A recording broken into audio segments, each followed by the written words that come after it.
안녕하십니까. 터놓고 말합시다의 아나운서 황윤호입니다. 최근에 사진이나 영상을 조작해 생성 유포하는 딥페이크 성범죄가 크게 늘었습니다. SNS에 피해 학교 명단까지 게시되면서 전북교육청도 예방대책을 강화하고 있죠.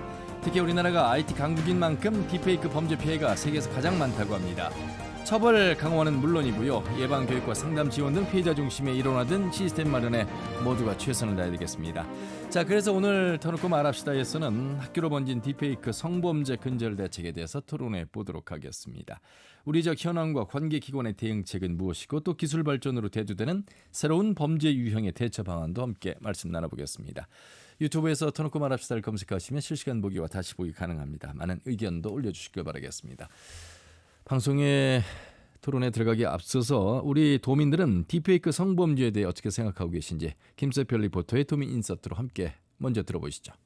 꼭 사건이 터지고 나서야 대책을 세운다고 하는데 N번방 사건 이후에도 사전 예방이나 처벌 강화에서 뭐 달라진 게 없잖아요. 이런 디지털 성범죄 영상물을 갖고 있기만 해도 처벌을 받게 하고 제작을 아무나 할 수 없고 몇몇의 잘못으로 반짝하고 끝낼 게 아니라 계속 반복될 수 있는 문제인 만큼 우리 사회가 더 적극적으로 대처해야 학생들이 스마트폰도 많이 사용하고 기술을 빠르게 익히다 보니까 10대 청소년에게 딥페이크 성범죄가 늘 수밖에 없을 것 같고요. 아이들에게 이런 위험성을 알려주거나 장난으로도 하면 안 된다는 이런 교육을 한 적이 없기 때문에 앞으로 학교나 집에서 더 신경 써야죠. 피해자들은 사진이나 영상이 있는지도 모르고 피해가 더 커지고 처벌도 힘들다고 하는데요. 피해자들이 상처를 회복할 수 있도록 신고와 상담 치료까지 한 번에 꾸준히 계속됐으면 좋겠고요. 또 영상을 지우는 기술을 개발하고 적용해서 피해자들의 일상을 회복했으면 좋겠고, 가수들 노래 영상이나 사진 합성물을 보면 진짜 깜짝 놀라거든요. 전문가도 분간하기 힘들 것 같은데 만약 내 주변 누군가가 내 얼굴을 합성한 성영상물을 만든다고 생각하면 너무 무섭고 두렵죠. 앱만 있으면 누구나 쉽게 만들 수 있다고 하던데 왜 이런 문제를 사전에 제재하지 않았는지, 또 어떤 방지책조차 없다는 게 너무 안일하지 않나 싶어요.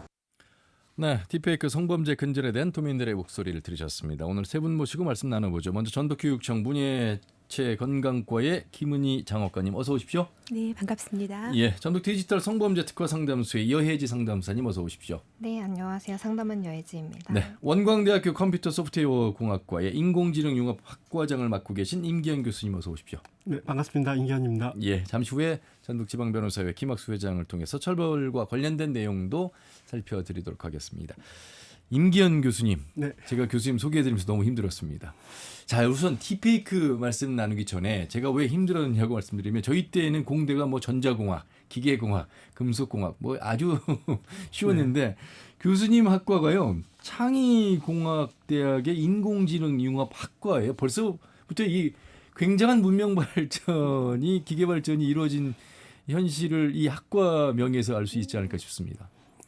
네, 저희가 목표 자체는 저희 원광대학교에서 소프트웨어 사업이라고 하는 것을 이제 수주를 하게 되면서 예. 그 소프트웨어 인력 양성을 위해서 이제 하는 특화 사업으로 이제 인공지능 융합학과라는 것을 이제 다시 개설하게 되었습니다. 예. 저희 학과에서는 인공지능을 기술을 가지고 여러 가지 인공지능 기술을 활용할 수 있는 여러 가지 분야, 농업이나 의료나 이런 데까지를 융합할 수 있는 그런 기술을 이제 학과에서 예. 학습을 하게 되는 거죠. 제가 이제 그 질문을 드린 이유는 기성세대가 이 AI는 많이 들어봤지만 사실 인공지능에 어떻게 활용을 하고 어떻게 접목해서 딥페이크까지 연결되는지는 이해하기 어렵잖아요. 네. 그냥 단순히 이게 범죄로 이어지고 있구나 정도의 뉴스를 이해하는 것. 그래서 제가 이제 새 아이 학부모인데 딸아이가 집에 와서 이 딥페이크 이야기를 하는데 제가 어떻게 이야기를 해야 될지를 모르겠더라고요. 우리 아마 청취자분들, 기성세대 분들도 이런 부분에 대해서 고민해 보신 적이 많이 있을 것 같아서 우선 딥페이크가 어떻게 해서 만들어지는 건지 좀 그 과정을 좀 설명해 주세요. 딥페이크 기술은 지금 현재 인공지능 기술도 상당히 오래된 기술이긴 하지만 예. 이제 얼마 한 10여 년 전부터 이제 새로운 테크닉이 나오면서 아주 고도로 발전을 하게 됐습니다. 그게 벌써 10여 년 전입니까? 네, 그렇죠. 저희 와. 전문가들 입장에서 보면 10여 년 전이고요. 알파고의 경우에도 한 2015년, 16년이죠. 예. 그래서 그 전인데 전문가들 같은 경우에는 한 2010년 이때를 기점으로 해서 이제 딥러닝과 관련된 기술을 이제 아주 많이 활용을 하게 됐습니다. 예, 그래서 예. 이 딥러닝 기술이 여러 분야에 적용이 되면서 뭐 어느 쪽을 관련돼서는 뭐 챗 GPT 뭐 이런 것들로 발전을 하게 됐고요. 예, 예. 이제 이거를 영상 합성하는 기술에 적용이 되면서 이제 여러 이미지를 생성하고 뭐 심지어 영화를 만들어내고 뭐 이런 기술도 있었는데 예. 그 중에 하나가 이제 특정 인물에 대한 얼굴을 이제 새로 입히는 기술을 이용하는 것으로서 예. 그 딥러닝과 페이크 기술을 합성한 아. 딥페이크 기술이라는 게 만들어진 겁니다. 딥러닝의 기술과 페이크를 합성하면 딥페이크가 되는데 네. 이게 제대로만 활용하면 영화나 산업 분야에서 아주 긍정적인 효과를 만들어낼 네, 수 맞습니다. 있는데 이것이 이제 범죄로 연결되면 성범죄로 연결되면 또 아주 조악한 합성 네. 범죄물이 되겠군요. 네. 참 몰라도 너무 몰랐습니다만 참 이게 동전의 양면 같습니다. 이 선과 악을 구분을 해서 우리가 이 문명을 활용해야 되는데 한쪽에서는 그렇지 못한 부분 이게 하필이면 우리 중고등학생들이 현장에서 경험하고 있고 누군가는 가해자가 누군가는 피해자가 되고 있는 우리 지역도 예외가 아니어서 여예지 상담사님 상담의 유형이 이렇게 변해가고 있잖아요. 실감하시죠? 네, 많이 느끼고 있습니다. 예, 특히 이 딥페이크에 대한 상담도 최근에 많이 늘고 있습니까? 네, 저희가 여성가족부에서 2021년부터 디지털 성범죄 지역 특화 상담소를 설치해서 그때부터 저희가 디지털 성폭력 피해자 지원을 계속하고 있는데요. 예. 사진 합성의 피해 비율이 크진 않았었는데 올해 2024년 7월 기준으로 허위 영상물 관련한 피해가 작년보다 2배 증가한 것으로 확인을 했고요. 예. 2024년 8월 말 딥페이크 성폭력이 이슈화된 이후로 상담 전화가 오는 상황 등을 보면은 더 증가할 것으로 예상하고 있습니다. 예. 이게 일반 어떤 개개인의 성범죄와는 다른 거잖아요. 굉장히 빠른 속도로 확산하고 이게 막을 수도 없고 이거 완전히 다 이 조작한 이 조악한 범죄 영상들을 지울 수도 없는 게 현실 아닙니까? 그래서 더 문제가 되는 것이죠. 네, 사실 완전히 영원히 지울 수 없다는 게 더 아, 맞을 것 같습니다. 예. 뭐 삭제 지원을 하기는 하지만 사실은 이거를 또 다운로드 받아서 누군가가 가지고 있으면 또다시 재유포가 될 수도 있고 하다 보니까 영원히 삭제될 수 없다는 점에서 불안감이 큰 것 같습니다. 아무리 전문가이시지만 우리 여기 계신 세 분과 저 포함해서 다 피해자가 될 수 있고 기술을 활용하면 가해자가 될 수도 있습니다. 맞죠? 올 들어 우리 그럼 7월까지 경찰이 접수된 딥페이크 성범죄 여예지 상담사님 여기까지 좀 정리를 한번 더 해주시죠. 얼마나 됩니까? 경찰에서요. 예. 네, 경찰에서는 올해 초에 계속 점점 꾸준히 늘고 있는데요. 전북 경찰청에서 1월에 2건, 뭐 2월에 4건 이런 식으로 쭉 가다가 이제 5월부터 14건, 6월 17건, 7월에 21건까지 증폭된 거를 확인할 수 있었습니다. 예. 하나만 더 우리 임계현 교수님 여쭤보고 교육청 얘기 많이 해봐야 되거든요. 무료로 제공되는 앱으로 만드는 거예요. 그 만들 때 이 딥페이크를 조작할 때. 네, 여러 가지 다 제공 무료 프로그램도 있고요, 예. 유료 프로그램도 있습니다. 당연히. 근데 그 조합하는 게 네, 그렇게 어렵지 않나 봐요. 몇 네. 초 만에 뭐 가능하다고 얘기를 들었거든요. 네, 저도 실제 만드는 걸 보면 뭐 시간도 그렇게 필요하지도 않고요. 그러니까 영상 합성이라고 하는 것, 이 기술 자체는 딥페이크나 이런 기술들이 나오기 이전만 하더라도 전문가들이 아주 많은 시간을 소요하거나 예. 뭐 노력을 기울여서 겨우 하나를 만들어내고 있었는데 이제는 그냥 핸드폰만 있으면 뭐 아무로 영상을 가지고 내가 원하는 것을 쉽게 만들어낼 수 있고 또 마찬가지로 핸드폰을 가지고 예. 아주 쉽게 전파를 할 수 있게 되는 거죠. SNS를 통하든 뭘 통하든 이제 아주 쉬운 누구나 할 수 있는 일이 되어버렸습니다. 저처럼 끝까지 이 투지폰을 사용했던 사람, 이제 스마트폰에 이제 익숙해지고 있는 저에게 전화기는 글쎄요, 이제 전화를 걸고 받고 뭐 카톡 정도 하는 전화기인데 이 전화기로 휴대폰으로 스마트폰으로 성범죄자가 될 수도 있는 이 딥페이크 여러분 관심 있게 들어주셔야 될 것 같습니다. 자, 학교 현장에서 우리 학생들 사이에서는 이미 딥페이크에 대한 이야기가 아주 확산 만연돼 있습니다. 우리 장학관님, 네. 딥페이크 피해 학교 명단 속에 우리 전북특별자치도 교육청 학교의 피해 정황도 포착이 됐죠? 네, 그렇습니다. 예, 새로운 학교 폭력 위원으로 자리 잡고 있는데 좀 피해 현황 조사에 어떻게 나서고 있고 어떻게 엄정하게 대응하고 있는지 좀 말씀 드려보겠습니다. 우리 교육청에서는 예. 지금 사진이나 영상물 합성을 통한 딥페이크 음란물 피해를 신속하게 대응하기 위해서 부교육감님을 단장으로 한 저희가 학교 딥페이크 전담 팀을 꾸려서 운영을 하고 있습니다. 예. 매주 1회 우리 부교육감 주재 관계자 회의를 진행하고 있고요. 이번 전담 팀에서는 예방 교육 강화를 위한 교육을 실시하고 또 특히 피해자 지원을 위한 원스톱 신고 센터를 운영해서 신속히 대응을 할 예정입니다. 예. 또한 실제로 사안이 발생한 학교에 대해서는 추후 모니터링과 컨설팅도 지원할 예정입니다. 추가적으로 좀 설명을 드리면 사실 이번 사안이 일어나기 이전부터 저희가 6월부터 최근까지 딥페이크 사안이 발생했을 경우에는 예. 어떻게 대처하는지에 대한 대처 방안 또는 신고 방법, 그다음에 상담 치유 지원 등의 내용을 카드뉴스나 가정통신문, 문자 등의 방법으로 학교에 안내한 바도 있고요. 예. 특히 우리 피해 학생 보호를 위한 심리 상담을 지원하기 위해서 전문 상담 기관과 연계를 해드리고 치료나 약제비 지원을 위해서도 전문 의료기관을 즉시 연계하고 있습니다. 예. 딥페이크가 성범죄라는 인식부터 가르쳐야 되겠고 그 다음에 이제 피해자에 대한 대안도 필요하다 이런 생각이 듭니다. 뭐 옆에 짝꿍, 선생님, 누나, 엄마, 주변 사람들 합성하면서 학교에서 불안감이 커지고 있습니다. 도내에 그 딥페이크 피해 사례가 접수됐는데 이 현황은 어느 정도나 됩니까? 지금 뭐 우리 지역 전도교육청에 따르면 초부터 지금까지 총 7건의 딥페이크 피해 사례 접수됐다고 나왔는데 맞습니까? 네, 지금 저희 그 담당 팀에서도 그렇게 말씀을 하고 계시고요. 사실 딥페이크 특성상 전체를 밝혀내기는 굉장히 어렵고 예. 감춰져 있는 피해 사례도 또 있을 수 있습니다. 그래서 우리 전북교육청은 정기조사 또는 전수조사를 통해서 학생이나 우리 학부모님 그리고 교원의 과도한 불안감을 해소해 드려야 된다고 생각하고 예. 이에 따라서 피해 학생에 대한 적극적인 보호, 그다음에 치유 회복 그리고 2차 피해 방지를 위해서 각급 학교에 전수조사를 진행한 바도 있습니다. 예. 그러나 전수조사도 중요하지만 실제적으로 적극적인 지원을 하기 위해서 사안이 발생했을 경우에는 바로 접수하도록 안내하고 담당자가 현장 조사를 함으로써 학교 구성원 보호에 최우선으로 저희가 업무를 진행하고 있습니다. 예.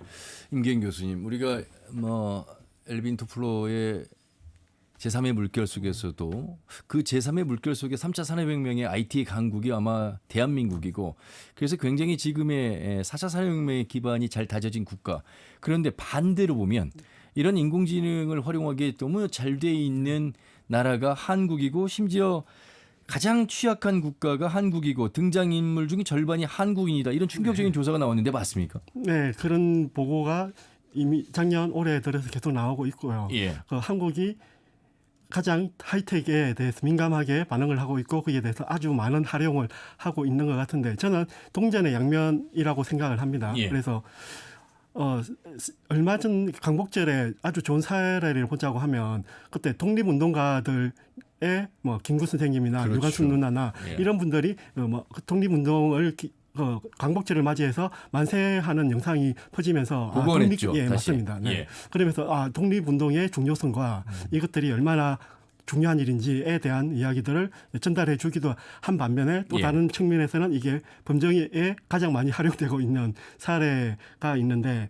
결국은 뭐 이 문제를 해결할 수 있는 방안은 궁극적으로는 제도하고 저는 교육이 아닐까라고 생각합니다. 그러니까 결국은 제도적으로 이 문제들을 어떻게 처리해야 될지에 대한 것들을 미리 잘 세워야 되고 준비를 해야 되고 그리고 학생들에게는 그리고 아마 학생들뿐만 아니라 일반인에 대해서도 교육을 통해서 이것 어떤 부분은 범죄고 어떤 부분은 정말 좋은 일이다라는 것들에 대한 충분한 교육이 필요하다고 생각합니다. 그런데 어쨌든 이런 제도와 교육에만 하는 걸 보면 어떻게 보면 비용이 드는가 것이 의 문제인가 아닌가라는 생각들을 많이 하는데 비용뿐만 아니라 기회마저도 제공을 한다고 생각을 하거든요. 제가 예전에 영국에서 연구원 생활을 좀 했었는데 영국 같은 경우에는 이미 그때 당시에도 인공지능과 윤리를 어떻게 볼 것인지에 대한 논의가 뭐 인공지능 과학을 연구하는 과학자들뿐만 아니라 사회학자들, 그렇죠. 경제학자들, 사회에 저명한 사람들이 모여서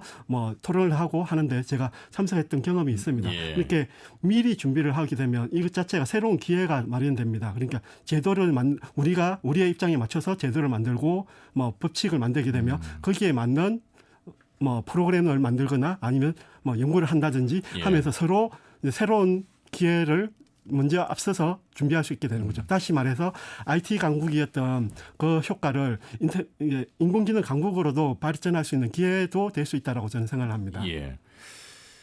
분명히 발전의 속도만큼 과연 법이 제도가 따라갈 수 있느냐, 네, 네. 뒷받침되느냐에 대한 이야기고 네. 교수님 말씀하신 것처럼 발전의 속도나 방향성도 중요한데 그 속도 방향성에 숨어 있는 부작용을 이제 걱정을 해야 되는 네, 시대에 그런 부분을 말씀하셨습니다. 참 전문가로서 현실에 대한 어떤 고민, 안타까운 부분까지도 잘 지적을 해주신 것 같습니다. 그런데 이런 부분에 대한 고민의 대상이 여의지 상담사님 50% 이상이 10대였고 특히 전북의 딥페이크 범죄자 15명 중에 10대가 10명이었습니다. 이게 참 어린 학생들의 상담 사례도 늘고 있는 현실이라면서요.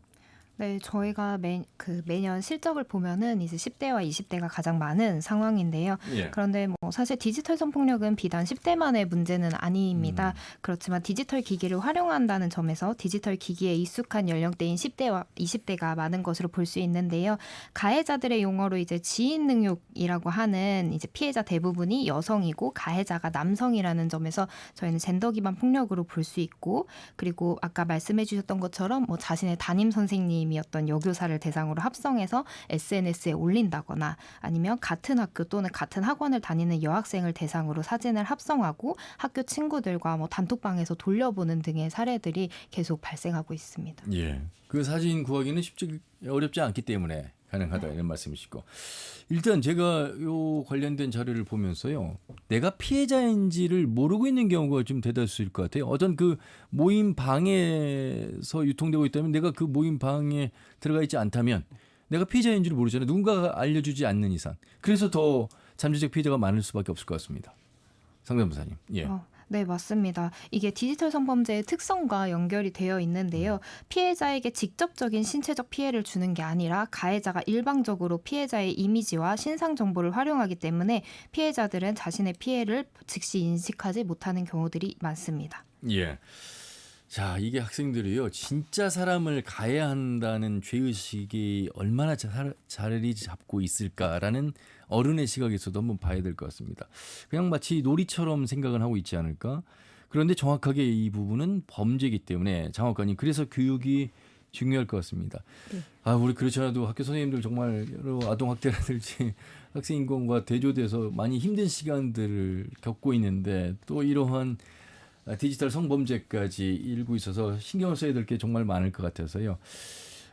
디지털 공간에서 윤리적인 책임감을 가질 수 있도록 교육할 수 있는 방향 우리 선생님들 어느 정도 준비가 좀 돼 있을까요? 네. 구체적인 우리 학교에서 이루어지고 있는 성교육을 좀 말씀드리면 예.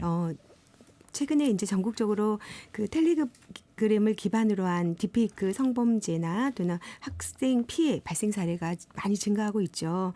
이에 따라서 디지털 성폭력 예방 교육을 강화한다고 이미 우리 교육청에서는 8월 29일 날 안내한 바가 있고요.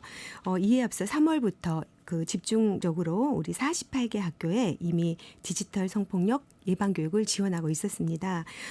이 지원 내용으로는 성인권 체험형 부스 운영 또는 우리 디지털 성폭력 예방교육 등 두 분야로 나눠서 진행을 했는데요. 각급 학교에 이 사이버 폭력 예방 교육 전문 강사를 보내서 우리 아이들이 집중적으로 지원을 받을 수 있도록 하고 있습니다. 특히 우리 전 학년이 이해하기 쉬운 내용으로 저희가 프로그램을 만들어서 운영을 하고 있는데요. 뮤지컬 등 우리 아이들이 굉장히 관심을 갖는 분야로 해서 운영을 하고 있습니다. 이런 프로그램을 통해서 우리가 디지털 윤리 교육이나 디지털 성폭력 예방 교육에 특히 힘쓰고 있습니다. 예. 뭐 어른들에게도 성인지 감수성이 부족하다 이런 이야기를 많이 합니다. 우리가 인지할 수 있는 가능성은 결국 교육을 통해서만 가능한데 아무리 강조해도 지나치지 않을 이 범죄에 대한 교육을 여러 다양한 형태로 지금 학교 현장에서는 하고 있는 것 같습니다.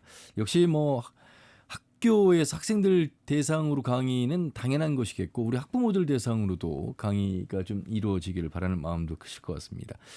사이버 폭력에 대한 감수성과 대처법에서 많은 차이가 날 것 같아서 상담사님, 요 상담소에서 그래도 좀 이 역할을 하고 계시기 때문에 어떤 역할을 어떻게 해주고 계시는지 좀 조언을 해주신다면. 네, 저희 상담소에서도 학생들 대상으로 디지털 성폭력 예방 교육을 진행하고 있는데요. 디지털 성폭력이 발생하지 않기 위해서는 피해자 되지 않기가 아니라 이제 가해 행동을 하지 않는 것이 그렇죠. 중요하다는 것을 말하고 있습니다.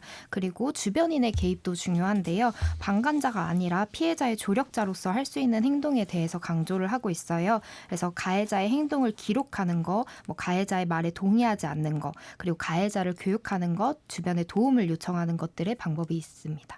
가해자를 찾아낼 수는 있습니까? 사실 무슨 텔레그램 방에 여러 명이 들어와 있잖아요. 네네. 그런데 그 중에 가해자가 없을 수도 있잖아요. 어느 방에서 가져올 수도 있고. 어떻게 이 피해자는 정확하게 이제 피해자의 얼굴이 드러나기 때문에 알 수 있는데 가해자 이런 부분들이 또 허점이지 않을까 걱정이 돼서 한번 여쭤보는 겁니다. 사실 가해자를 찾아내는 부분에 있어서는 이제 기술적인 부분들이 조금 더 필요할 것 그렇죠. 같다는 생각이 들긴 하는데요. 예. 그 텔레그램 방 안에 있는 사람들은 결국에는 그것을 시청하고 또는 다운로드하고 소지를 하고 있을 수도 있고 예. 사진을 어떤 반응을 동조하는 반응을 한다거나 예. 했기 때문에 저는 그 방에 있는 모든 사람들이 자유로울 수는 없다. 예. 가해 행동에 있어서. 자연스럽게 네. 임교영 교수님에게 이제 답변의 시간이 돌아왔는데 이 지금 텔레그램 측에서 협조하지 않으면 수사에도 한계가 있는 것이잖아요. 또 가해자 입장에서는 내가 잡힐 리 없어라고 그렇게 생각하는 사람들도 있을 것 같고요. 어떻습니까? 이 부분에 대해서. 네, 어쨌든 그 사기업체에서 그런 정보를 제공하지 않는다라고 하면 분명히 쉽지만은 않은 일이고 그것을 위한 기술의 개발은 분명히 필요한 일입니다. 예. 그런데 어쨌든 제가 어떤 신기술 관련돼서 이제 좀 드는 비유 중에 하나가 있는데 자동차 관련된 비유인데 네네네. 자동차를 보면 어쨌든 한 100여 년 전에 개발이 됐고요. 그리고 지금도 계속해서 개발이 되고 있고 아주 자동차가 없는 생활을 상상할 수 없는 그런 세상을 그렇죠. 지금 현재 저희가 누리고 있는데 만약에 한 100여 년 전쯤에 시속 100km, 200km를 달릴 수 있는 자동차가 있었다라고 하면 정말로 달릴 수 있었을까요? 도로 여건이 안 돼서. 맞아요. 예. 네. 그러기 위해서는 도로도 만들어져야 되고요. 또 도로라고 하는 인프라 그리고 교통 차선, 신호 체계. 신호 체계 예. 이런 사회적인 체계도 만들어져야 되고 또 추가적으로 교통 질서는 지켜져야 된다. 그리고 인도와 차도는 구분되어져야 된다라고 그렇네요. 하는 교육 이 모든 것이 갖추어졌기 때문에 현재는 우리는 100km의 차를 운전을 하는 데 있어서 부담감이 없고 그리고 학교 앞에서는 30km 정도로 속도를 줄이는 데 대해서도 동의를 하는 겁니다. 이것처럼 새로운 기술이 인공지능이라고 하는 것도 하나의 아주 좋은 새로운 기술인 거고요. 도구인 건데 이 도구를 어떻게 사용하느냐가 상당히 중요한 부분이 저는 강조해야 되지 않을까라고 생각하고 있습니다. 예.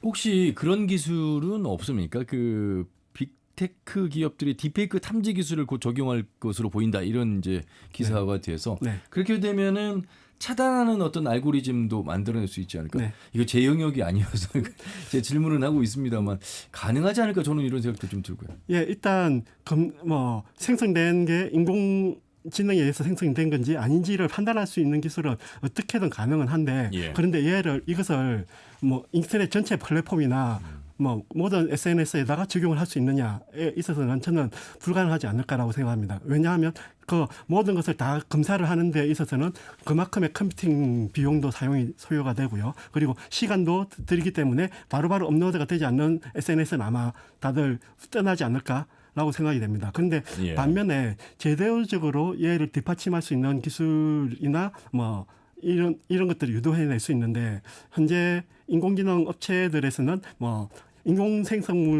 인공지능에 의해서 생성된 콘텐츠에 대해서는 워터마크를 만들어 두겠다라고 하는 데도 있고요. 그리고 얼마 전에 중국 당국에서는 인공지능이 생성된 모든 콘텐츠에 대해서 메타 정보에다가 인공지능에 의해서 생성이 됐다라고 하는 것을 분명하게 마킹을 하게 하고 네. 그리고 인터넷 플랫폼에서는 그게 인공지능에서 생성된 거다라고 하는 것을 표시하도록 하는 그러한 규정을 만들고 있습니다. 준비하고 있습니다. 예. 이런 것처럼 관련 규정들이 만들어진다라고 하면 그냥 모든 정보에 그게 이미 등록이 되어져 있기 때문에 그걸 표시만 해주면 되거든요. 그런 예, 아주 예. 쉬운 기술이 되겠습니다. 20년 전 뭐 많이 거슬러 올라가지도 않겠습니다. 20년 후는 저희가 생각하는 20년 전과는 완전 다를 네. 것 같아서 이 도대체 끝은 어디일까? 제가 이렇게 생각하는 이유는 지금 딥페이크 성범죄 이야기를 하고 있지만 향후에 이 인공지능 기술이 더 발달되면 어떠한 또 다른 범죄 유형이 또 만들어질까? 충분히 우리는 우려를 할 수밖에 없지 네. 않겠습니까?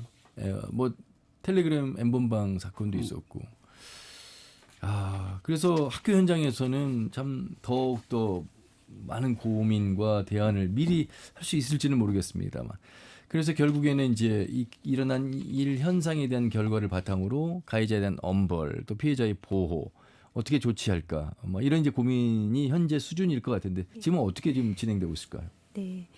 사회자님 말씀하신 대로 저희가 굉장히 그 부분에 대해서는 우려가 되고요. 예. 아까 그 말씀드린 걸 제가 하나만 설명드리고 저희 그 피해자 보호에 대한 말씀 좀 드리고 싶습니다. 그 처음에 말씀드렸던 학교하고 가정에서 우리가 공동 관리가 굉장히 필요하다는 말씀을 아까 하셨는데요. 예. 저희도 학교 구성원의 성범죄 예방 관련이 보다 강화되도록 하기 위해서 디지털 성범죄 특별 주간을 저희가 일주일간 운영해서 학생이나 학부모 그다음에 우리 교직원을 대상으로 해서 성범죄의 심각성을 인식을 시켰습니다. 그리고 이런 거에 대한 예방과 대응을 위해서 집중 교육도 실시하였고요. 질문하신 엄벌을 처한다거나 뭐 가해자 피해자에 대한 그 조치가 이제 궁금하시다고 해서 말씀드리면 원스톱 지원 체계를 마련해서 저희가 피해자를 보호하려고 지금 준비를 하고 있는데요.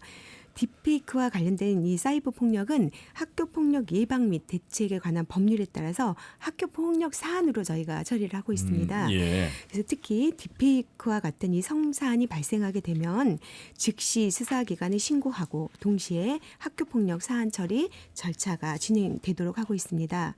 우선 피해 학생 보호를 하는 것을 저희가 가장 시급하게 해서 학교장 긴급 보호 조치를 진행하고 있고요.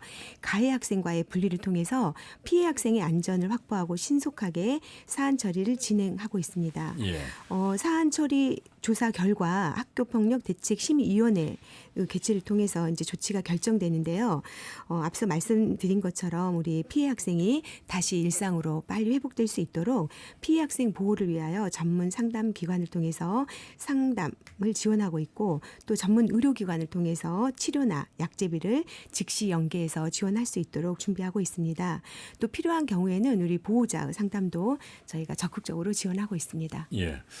가해 학생은 뭐 학교폭력대책심의위원회를 통해서 이 사안 처리가 진행이 되고 있고 피해자는 다시 일상생활로 돌아올 수 있도록 또 도움을 주고 있습니다.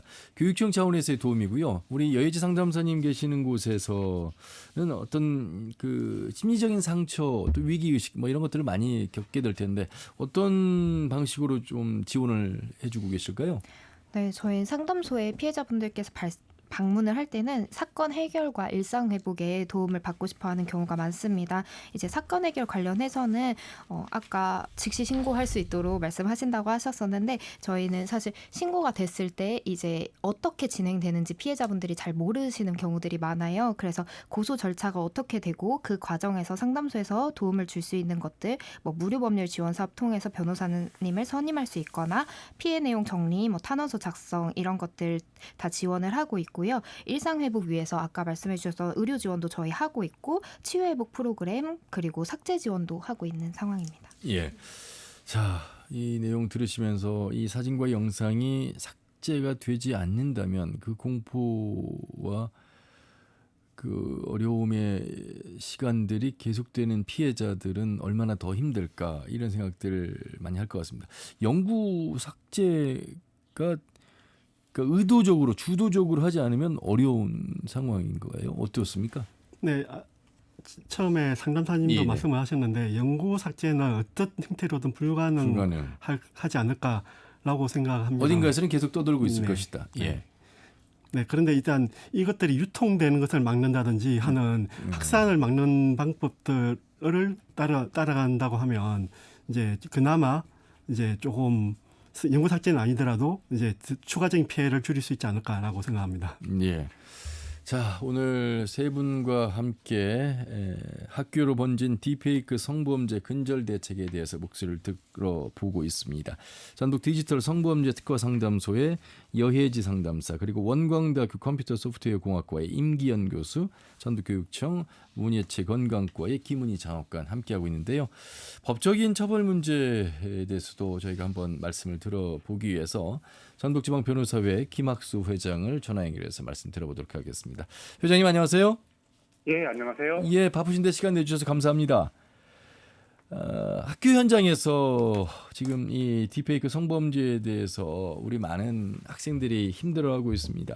이게 이제 정확하게 성범죄가 되는 측면에서 범죄를 얼마나 우리가 학생들이 인식하고 있을까, 이런 이제 걱정 속에서 이 얘기를 하고 있는데, 우리 변호사 회장님으로서는 어떻게 지금 이 현실을 바라보고 계실까요? 예, 어떤 기사를 보니까 이 딥페이크 성범죄를 저지른 사람의 75%가 10대라는 기사도 있더라고요. 예. 그래서 굉장히 좀 걱정스럽고, 이게 청소년기에 호기심도 많고 하다 보니까 이게 좀 더 쉽게 퍼지는 측면이 있는 것 같습니다. 예.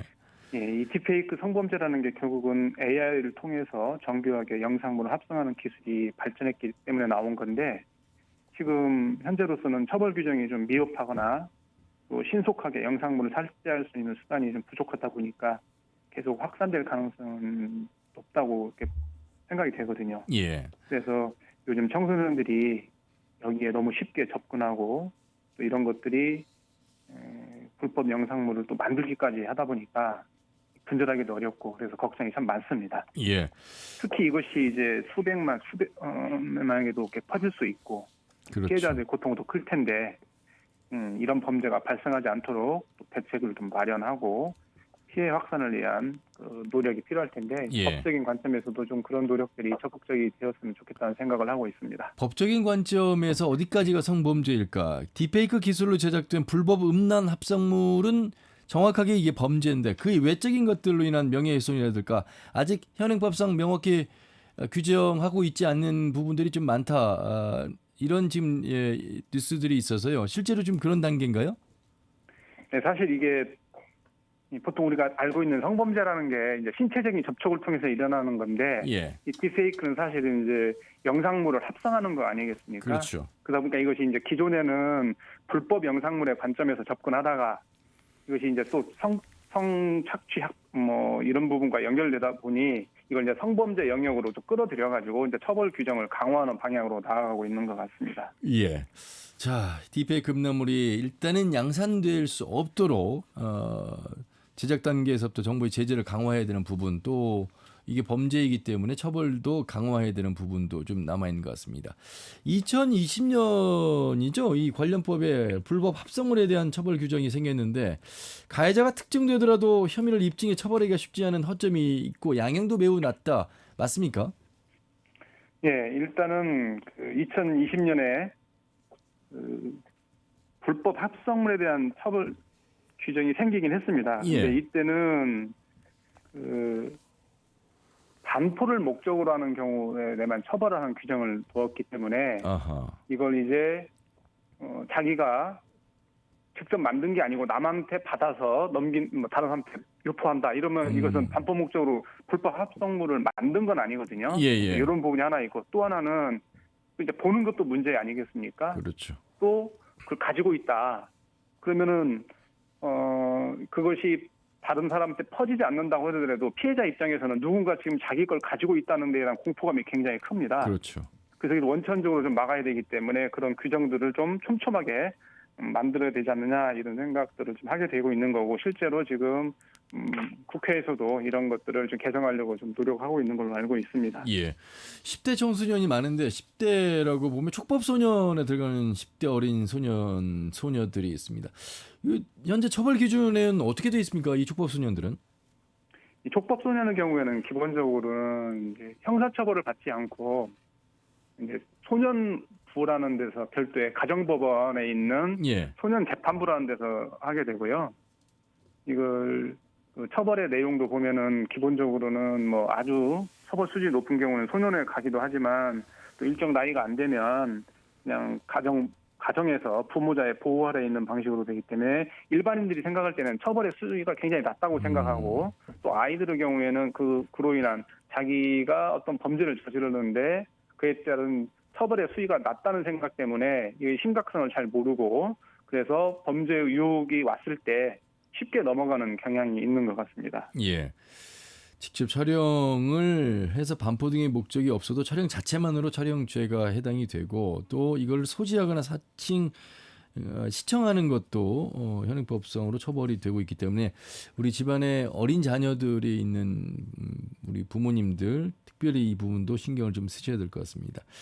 어쨌든 현재로서는 이 인공지능 기술을 활용한 이 발전 속에서의 이 현행법상으로는 허점이 있고 보완해야 될 점이 있고 또 솜방망이 처벌에 대한 처벌 기준이 낮은 부분도 계속 지적이 되고 있어서 최근에 여야에서 관련 법안들이 계속 발의되고 있는데 혹시 보완책으로서 좀 조언하고 싶은 내용이 있으실까요? 지금 국회에서 뭐 논의되거나 발의된 내용들을 보니까 대충 이런 식으로 정리가 된 것 같습니다. 일단은 딥페이크 성범죄를 포함해서 성착취 허위 영상물을 소지하거나 저장하거나 시청한 사람도 일단 처벌 범위에 넣어서 징역 1년 이하에 또는 1,000만 원 이하 벌금에 처하도록 내용도 들어갔고요. 예. 또는 그 기존에 이제 그 성착취 그 영상물을 가지고 협박을 했다 또는 강요를 했다 이런 경우에 이제 한 1년, 3년 정도의 처벌을 하고 있었던 것을 국회 여성가족위원회에서 지금 청소년 성보호법을 개정을 해서 처벌 수위를 기존의 1년, 3년을 징역 3년, 징역 5년으로 높이는 안으로도 일단 통과는 됐고요. 본회의도 거쳐야 되고 하는 과정들은 남아 있는 것 같습니다. 예. 뭐 그 외에 또 정부와 국민의힘은 촉법 소년도 좀 더 낮춰야 된다 이런 것도 좀 구체적으로 검토하고 있는 것 같고 이런 것들이 이제 보완책은 될 수 있는데 또 피해 구제를 위한 대책도 계속적으로 만들어야 될 것 같습니다. 예. 부가적으로 말씀드리자면 이 법이라는 게 사람이 만드는 거고 그리고 이 사람이 자기가 경험한 것들을 통해서 미래를 예측하고 하는데 또 한계가 있는 것도 사실입니다. 이 AI 기술이 급속하게 발달하고 그것들이 그 인터넷망을 통해서 이게 퍼지게 되는데 또 그것이 유통되는 채널들이 또 해외에 있다 보니까 미처 예상하지 못한 방향과 속도로 진행되고 있고 이런 것들을 뒤따라서 법을 만들다 보니까 공백이 생기고 또 설령 만든다 한들 또 새로운 유형의 범죄가 그렇죠. 등장하고 피해도 계속 확산되고 이런 것들이 악순환이 좀 반복되고 있다는 생각도 듭니다. 예. 참 이런 유형이 근절되도록 법적인 보완도 필요하겠고요. 그리고 지금 현재 나오고 있는 이 피해자들이 또 어떻게 대처해야 하는지 이 대처도 굉장히 중요할 것 같아서 어떻게 대처하면 좋겠는지 법조인으로서 좀 조언을 해주시기 바라겠습니다. 예, 일단은 불법 합성물로 만들어진 그 성범죄물이 이제 발견된 경우에는 뭐 링크, 사진, 영상 등의 이제 증거를 확보해야겠죠. 그걸 가지고 경찰청 사이버 범죄 신고 시스템에 이제 신고를 하는 것이 첫 단계인 것 같습니다. 그 외에도 이제 각 지역에 있는 디지털 성범죄 피해자 지원센터에 연락하셔서 상담 지원을 받으시거나 또 삭제 지원도 받고 그 외에도 또 2012년에 도입된 피해자 국선 변호사 제도를 활용하신다면 법적인 도움을 받을 수 있을 것 같습니다. 예.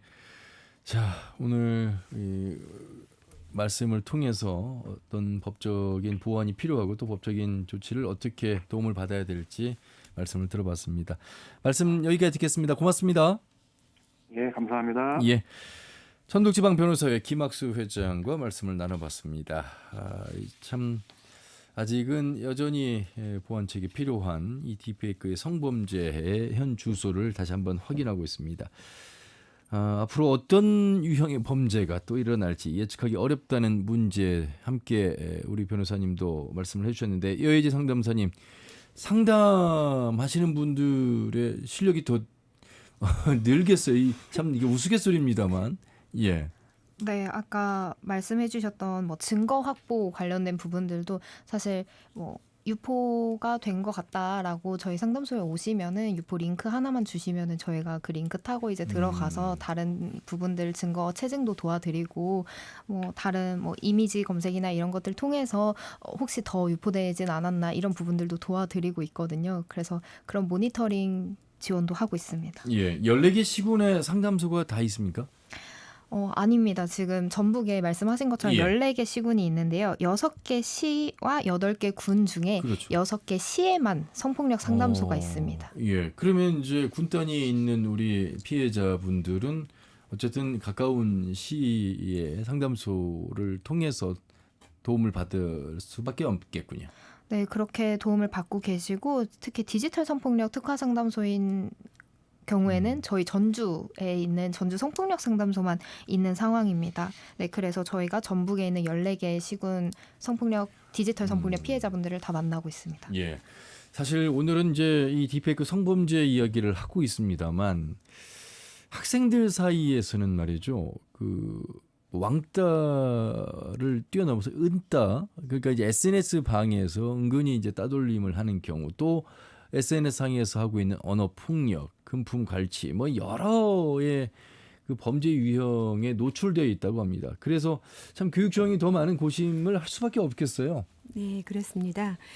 방송통신위원회 사이버 폭력 실태 조사를 좀 살펴보면 지난해 기준으로 해서 우리 청소년 사이버 폭력 피해 및 가해 경험률이 40.8%로 나왔습니다. 성인 경험률이 한 5배 정도 되는데요. 예. 주된 그 가해 유형을 보면 피해 학생의 SNS로 몰려가서 악플을 대거 달거나 또는 근거 없는 유언비어를 퍼뜨리는 등 SNS 조리돌림, 또 단체 대화방에 피해 학생만 제외하고 초대해서 정보를 공유하는 카톡 왕따 등이 대표적인 사례입니다. 예. 이와 관련해서 우리 교육청에서도 이 실태를 살펴보았는데요. 최근 3년간 학교폭력 실태에 우리 교육청에서 조사한 내용을 보면 언어폭력 비율이 가장 높게 나왔고 그다음에 따돌림, 신체폭력 순으로 지금 저희가 실태를 조사한 바 있습니다. 우리 교육청에서는 이런 학교폭력 예방을 위해서 무엇보다 학생들에 대해서 지속적인 인성교육 강화가 필요하다고 생각하고 있고요. 특히 학교폭력 유형이 말씀하신 것처럼 다변화되고 있기 때문에 예. 대상별, 유형별, 그다음에 맞춤형 예방교육 프로그램이 필요하겠다라고 저희가 지금 그 부분에 대해서 준비를 하고 또 적용하고 있습니다. 또한 일선 학교에서 학교폭력 업무를 담당하고 계시는 우리 선생님들도 굉장히 고충이 크고 힘든 그렇죠. 상황인데요. 예. 우리 선생님들의 그 전문성 향상을 위해서 관련된 우리가 연수를 준비해서 진행을 하고 있고요. 학생이나 학부모 상담이나 관계 개선 등 실제적으로 예방 활동을 할 수 있는 교육에 집중할 수 있도록 저희가 지원하고 있습니다. 이러한 여러 가지 활동들을 통해서 대책을 마련하고 학교 현장에 잘 착근되도록 저희가 최선을 다해서 준비하고 진행하고 있습니다. 예. 이런 이야기를 하면 좀 뭐 꼰대 소리를 들을 것 같은데 왜 이렇게 개인의 정보들을 너무 많이 올리는 현상 좀 자제해야 되지 않나라는 생각도 아울러서 좀 뭐 기성세대로서는 그런 생각을 갖는 분들도 계실 것 같고, 그러니까 개인 정보가 당연히 유출되지 않아야 되는데 그 개인 정보를 가져가는 것 자체가 이제 범죄이기 때문에, 그런데 가져갈 수 있는 상황을 또 만든 것 또한 좀 우려되는 시각이 아닐까 싶어서, 임경윤 교수님, 어쨌든 이런 이게 참 아무리 이게 기술 문명이라고 하나 우리가 윤리라고 하는 또 법이라고 하는 측면에서 사회 현상을 이해하는 어떤 공감 능력도 좀 필요한 게 아닐까, 그런 생각을 많이 좀 해보게 되는데, 저는 좀 인문 계열 쪽에서 본다면 어떠세요, 교수님은? 네, 여튼 뭐 요즘 들어서 뭐 스팸뿐만 아니라 이런 개인 정보가 유출이 되면서 그것을 기반으로 해서 뭐 범죄가 당연히 일어나고 있고, 단지 그 범죄가 개인에 머무른 게 아니라 그 사람이 가지고 있던 뭐 연락처를 통해서 주변으로 확대되고 있는 이런 문제들이 분명히 많이 발생을 하고 있습니다. 그래서 일단 계속해서 뭐 변호사분들 말씀하셨고 뭐 다른 분들도 말씀하셨지만 제도가 지금 준비되고 있는 상황에서 이런 문제들이 끊임없이 발생할 수밖에 없는데 여기에 대해서는 개인이 일단은 조심을 해야 되는 측면은 없지 않아 있긴 하지만 어쨌든 저는 연구나 이 관련 기술들을 개발하는 입장에서 보자고 하면 어쨌든 양면이 있다라고 생각을 합니다. 그래서 이 기술들을 양성화, 그러니까 단지 범죄로만 활용하는 게 아니라 양성화할 수 있는 측면도 있다라는 것을 좀 강조하고 싶습니다. 그러니까 1984년 1984라고 하는 조지 오웰의 어떤 소설이 있었는데 이 소설의 내용 같은 경우에는 빅브라더라고 하는 독재자가 이제 어떻게 하면 이제 모든 사회를 감시하고 하는 이런 디스토피아를 그렸습니다. 근데 반면에 정말로 1984년도 1월 1일 날 우리의 백남준 씨, 비디오 아트를 그렇죠. 창시했던 백남준 씨 새로운 장르를 창시해냈던 분이시죠. 이분께서도 이제 굿모닝 오웰이라고 해가지고 새로운 기술을 어떻게 잘 활용할 수 있는지 그리고 디스토피아가 아니라 그 기술을 잘 활용해서 훨씬 더 많은 인류들이 연결이 되어지고 많은 정보들을 교류할 수 있어서 더 풍요로운 사회를 만들 수 있다라고 하는 측면을 강조했던 그런 일이 있습니다. 그래서 가능하면 디지털 성범죄로 활용을 하는 게 아니라 이것들이 조금 전에 말씀드렸던 김구 선생님들을 만들었던 그런 좋은 콘텐츠로 만들 수 있는 이런 것들을 양성화하는 방향들도 많이 고려해 보면 어떨까라는 생각을 저는 하고 있습니다. 제가 아까 제안했던 사안에 대해서 혹시 교육청 차원에서는 학교 현장에서 학생들에게 소셜미디어 사진 내리라고 교육하는 그런 노력들을 좀 하십니까? 아니면 그것조차도 교육이 교육으로 끝나는 것인지 학생들이 그 교육의 지침을 따내는 것인지도 좀 궁금하고요. 네. 우리 교육청에서도 개인정보 노출 방지를 위해서 많은 대책들을 내놓고 있는데요. 8월 27일에 저희 전북 14개 시군 교육청 그리고 우리 관내 모든 학교에 공문을 보냈습니다. 우리 학생들이 사이버 공간에서 개인정보를 공개하지 않고 또 타인의 정보를 전송하지 않도록 예방하고 대응하도록 교육 내용을 안내했습니다. 특히 이번 일을 계기로 더욱 철저한 예방 교육과 재발 방지 교육을 강화해 나갈 예정인데요. 더불어 학부모님들께서도 가정 내에서 우리 자녀들이 인터넷 활용하는 그 습관이나 또는 잘못된 정보, 콘텐츠에 대한 어떤 비판적인 어떤 사고를 기를 수 있도록 관심을 가져주시고 함께 해주시기를 간곡히 부탁드립니다. 자, 오늘 학교로 번진 딥페이크 성범죄 근절 대책에 대해서 세 분과 말씀을 나눠봤습니다. 이제 마무리를 해야 됩니다. 여러분은 이게 나의 일이 아닌 남의 일이라고 생각을 하시는지요? 단순한 어떤 개개인의 피해자와 가해자의 이야기가 아니라 우리가 지금 살고 있는 이 현실이고요. 더욱더 걱정되는 것은 지금 현재 드러난 부분이 빙산의 일각일 수도 있고 또 다른 유형의 범죄가 발생할 수 있기에 우리가 이 법적인 보완을 비롯해서 학교 현장에서 일어나고 있는 또 교육의 대안을 모색해야 된다 이런 말씀들을 나눠봤습니다. 자, 세 분이 마무리 말씀을 좀 해주시면 좋겠습니다. 우리 여혜지 상담사님, 수고 많으시는데요. 네, 딥페이크 성폭력을 포함해서 모든 성폭력은 사실 피해자의 잘못이 아닙니다. 그 말씀해 주셨던 SNS 개인정보 최대한 줄이거나 사진 내리는 부분들 얘기해 주셨는데 사실 피해자가 SNS에 사진을 올리지 못하도록 하거나 내리라고 말을 하는 것보다는 가해자가 가해 행동을 하지 못하도록 주변에서 함께하는 것이 중요한데요. 실제로 우리 지역에서 발생한 딥페이크 성폭력 중에 하나에도 알려지게 된 계기가 다른 학생들이 보고 이것을 알고 신고하겠다고 하니까 가해 학생들이 자수를 했던 부분이 있었거든요. 그래서 모두가 함께하면 안전한 사회를 만들 수 있고 디지털 성폭력 피해로 도움이 필요하실 때는 저희 전주 성폭력 상담소로 연락 주시면 좋을 것 같습니다. 저희 하반기에도 다양한 프로그램들 계획하고 있어서 함께 일상을 회복해 나가면 좋겠습니다. 감사합니다. 상담소 전화번호가 어떻게 됩니까? 063-717-1366입니다. 717-1366. 네, 맞습니다. 자꾸 그 피해가 의심되거나 피해자라고 생각되시는 분들에게는 큰 도움을 줄 수 있는 곳이어서 꼭 많은 상담을 좀 받아보시길 바라겠습니다. 임교인 교수님과 좀 말씀을 나누면서 전반적인 우리의 시대 변화 속에서 우리의 편리함 속에서 우리가 또 생각해야 될 대목도 함께 들여다보는 하나의 현상의 이야기. 여기서 이제 끝나지는 않을 것 같다는 불안감도 있습니다만 어른의 입장에서 또 이 분야의 전문가 입장에서 특히 우리 학교에서 우리 대학생들 강의하면서 아마 이런 이야기도 많이 하실 것 같습니다. 어떤 조언을 좀 해주시고 싶으세요? 네, 일단 뭐 전체적으로 이제 좀 정리를 하는 입장에서 말씀을 드리자면 어쨌든 저는 기술 관련된 분야에서는 전문가이지만 이 기술이 사회적으로 어떻게 악용이 되고 어떻게 이런 부분에 대해서는 저는 그렇게 잘 알 수 있는 사람은 아닙니다. 하지만 뭐 제가 다른 누구들보다 많이 이 기술들을 적용되는 사례들을 봐왔고 그리고 이제 관련된 사람들과 많은 이야기들을 해보면서 제 나름대로 이제 뭐 제 나름대로의 이게 기술적인 게 아니라 제 개인적인 어떤 생각을 오늘 말씀을 쭉 드린 것 같고요. 예. 그리고 어쨌든 정리를 하자면 일단 첫 번째로 이게 결국은 기술의 통제는 양면이기 때문에 어떻게 사용하느냐는 사람과 관련된 문제고 이 사람은 제도와 교육을 통해서 뭐 결국은 만들어질 수밖에 없다라는 게 궁극적이라고 생각을 합니다. 예. 그런데 반면에 이 제도와 뭐 교육이 여러 번 말씀드리지만